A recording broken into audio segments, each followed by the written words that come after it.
విశాఖపట్నంలో CII summit నడుస్తుంది. ఆ సిఐఐ సమ్మిట్ సాక్షిగా క్రెడిట్ చోరీ బట్టబయలైపోయింది. చంద్రబాబు నాయుడు గారి బండారాన్ని గౌతమ్ అదానీ కుమారుడు కరణ్ అదానీ బట్టబయలు చేశాడు. డేటా సెంటర్ని మేమే నిర్మిస్తున్నాం అని చెప్పేసి చాలా స్పష్టంగా చెప్పడం జరిగింది. వైఎస్ జగన్మోహన్ రెడ్డి గారి హయాంలోనే ఆంధ్రప్రదేశ్కి అదానీ డేటా సెంటర్ ఒప్పందానికి బీజం పడిన సంగతి మనకందరూ కూడా తెలిసిందే. గూగుల్ పార్ట్నర్షిప్తో డేటా సెంటర్ నిర్మాణం చేపట్టబోతున్నాం అని చెప్పేసి ఆ సమ్మిట్ ప్రారంభోత్సవంలో గౌతమ్ అదానీ కుమారుడు కరణ్ అదానీ ప్రకటించడం జరిగింది. సో అక్కడ చాలా స్పష్టమైపోయింది, అది గూగుల్ నిర్మించేది కాదు, గూగుల్ సెంటర్ కాదు, అదే అదానీ గారి డేటా సెంటర్. గూగుల్ సహాయంతో అక్కడ నిర్మిస్తున్నటువంటి డేటా సెంటర్. మనం డే 1 నుంచి అదే చెప్తూ వస్తున్నాం.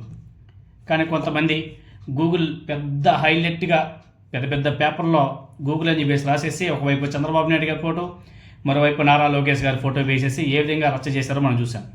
దాంట్లో ఎక్కడా కానీ అదానీ గారి ఫోటో కానీ, కేంద్ర ప్రభుత్వం మోదీ గారి ఫోటోలు కానీ, అదేవిధంగా గత వైఎస్ఆర్ కాంగ్రెస్ పార్టీకి సంబంధించినటువంటి జగన్మోహన్ రెడ్డి గారి ఫోటోలు కానీ ఎక్కడ కానీ ఉండవు. ఓన్లీ చంద్రబాబు నాయుడు గారి ఫోటో, అదేవిధంగా నారా లోకేష్ గారి ఫోటో ఉంటాయి. అయ్యా, గూగుల్ పార్ట్నర్షిప్తో బిగ్గెస్ట్ డేటా సెంటర్ని ఆంధ్రప్రదేశ్లో నిర్మిస్తున్నాం. ఏపీలో డేటా సెంటర్లో ఓడరేవులు, సిమెంట్ ఉత్పత్తి తదితర రంగాల్లో అదానీ పనిచేస్తుంది. $15 బిలియన్ పెట్టుబడులు, 1,00,000కు పైగా ఉద్యోగాలను కూడా అదానీ సంస్థ కల్పించబోతుంది. ఏపీలో వృద్ధిలో అదానీ సంస్థ భాగస్వామి అవుతుంది అనేసి కరణ్ అదానీ గారు తేల్చి చెప్పాడు. ఇంకా అనేక విషయాలు చెప్పాడు ఆయన. ఇదే విషయం గతంలో వైఎస్ జగన్మోహన్ రెడ్డి గారు ఆధారాలతో కూడా వెల్లడించాడు. కానీ కొంతమంది లేసంపాటి నాయకులు దాన్ని కూడా ఇంకా నెగిటివ్గా ప్రచారం చేశారు. అదానీ పేరు చెప్పకుండా చంద్రబాబు నాయుడు గారు క్రెడిట్ చోరీ చేశాడు అని చెప్పేసి కూడా జగన్మోహన్ రెడ్డి గారు ప్రస్తావించాడు. చంద్రబాబు నాయుడు గారు అదేవిధంగా లోకేష్ గారి సమక్షంలోనే కరణ్ అదానీ గారు నిజం బయటపెట్టేశాడు. ఆయన మాట్లాడుతుంటే పాపం నారా లోకేష్ గారికి ఏం మాట్లాడాలో అర్థం కాలేక పాపం దిక్కులు చూస్తున్నాడు. ఎందుకంటే నిజం, డేటా సెంటర్ని నిర్మిస్తున్నది అదానీ కంపెనీ, అదానీ వాళ్ళు. ఇప్పటికైనా సరే తెలుసుకుంటే చాలా బాగుంటుంది. ఇంకా గూగుల్ గూగుల్ గూగుల్ అని వేసి చెప్పుకోకుండా కొంచెం అదానీ గారికి కూడా పేరిస్తే, అదేవిధంగా కేంద్ర ప్రభుత్వానికి కూడా కొంచెం పేరిస్తే, వాళ్ళతో పాటు స్విట్జర్లాండ్ గవర్నమెంట్కి, అదేవిధంగా గత వైఎస్ఆర్ కాంగ్రెస్ పార్టీ ప్రభుత్వానికి కూడా కొంచెం క్రెడిట్ ఇస్తే చాలా బాగుంటుంది. ఇంకా చంద్రబాబు నాయుడు గారి పేరు, నారా లోకేష్ గారి పేరే చెప్పుకుంటా పోతే ఇదిగో మీ నిజాలన్నీ కూడా బిజినెస్ మ్యాన్స్ అంతా కూడా బట్టబయలు చేస్తున్నారు.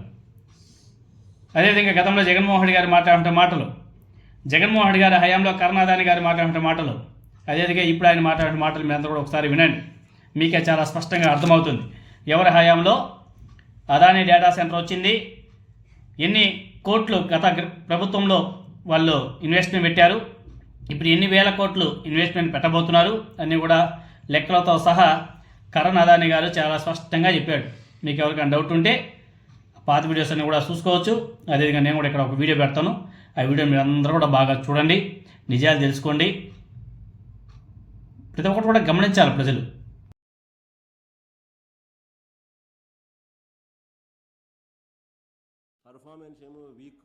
పర్ఫార్మెన్స్ ఏమో వీక్, వేరే వాళ్ళకి దక్కాల్సిన క్రెడిట్ తానే చోరీ చేయడంలో మాత్రం చంద్రబాబు పీక్. ప్రజలను తప్పుదోవ పట్టించేందుకు చంద్రబాబు నాయుడు గారు వ్యవహరించిన తీరు సంకుచిత బుద్ధిని చాటుతుంది. నిజంగా వాస్తవాలు లేకపోతే వైఎస్ఆర్సీపీ ప్రభుత్వంలో ఇంటర్నేషనల్ టెక్నాలజీ హబ్ గా విశాఖపట్నం నగరాన్ని తీర్చిదిద్దే కార్యక్రమంలో భాగంగా 2020 నవంబర్లో అదానీ డేటా సెంటర్ కు బీజం పడింది. దాని ఫలితంగా మే 3వ తారీఖున 2023 ఫౌండేషన్ స్టోన్ కూడా వేయడం జరిగింది Adani data centre. So data తేవడానికి సబ్సీ కేబుల్, అంటే underneath the sea subsea cable, తద్వారా కేబుల్ ల్యాండింగ్ స్టేషన్ రిసీవ్ చేసుకోవాలి. సబ్సీ నుంచి కేబుల్ వస్తుంది, కేబుల్ వచ్చిన తర్వాత కేబుల్ ల్యాండింగ్ స్టేషన్ రిసీవ్ చేసుకోవాలి. సబ్సీ కేబుల్ సింగపూర్ నుంచి తీసుకొచ్చే కార్యక్రమానికి కూడా ఇప్పుడే ప్రారంభం. ఈ రెండు వెరీ వెరీ ఇంపార్టెంట్ పాయింట్స్ నేను మళ్ళా చెప్తాను. Honorable Chief Minister, I would like to express my sincere gratitude for supporting the business fraternity at large. It is your mix of astute and efficient governance that has brought business houses like Adani Group to Andhra Pradesh. Adani Group is active in multiple sectors ranging from ports, logistics, power, edible oil and data center in this magnificent state of Andhra Pradesh where abundance meets prosperity. Having already invested over 20,000 crores, our businesses have created more than 18,000 direct and 54,000 indirect employment opportunities in the state. In the economic domain, your vision has laid the foundation to turn Andhra Pradesh as the most sustainable state in India. Distinguished guests, the Adani Group's belief in Andhra Pradesh is not new. We do not just talk about investment, we demonstrate it. So far, we have already invested over 40,000 crores across ports, logistics, cement, infra and renewable energy. And we are not stopping there. Over the next 10 years, we plan to invest an additional 1 lakh crores across ports, data center, cement and energy business. The flagship of our commitment is the Vizag Tech Park. This is not just another tech park, it is the foundation of India's digital sovereignty. We are building one of the world's largest hyperscale data center ecosystem in partnership with Google and powered by complete green energy. Our operations here have already generated over 1 lakh direct and indirect jobs right here in this great state.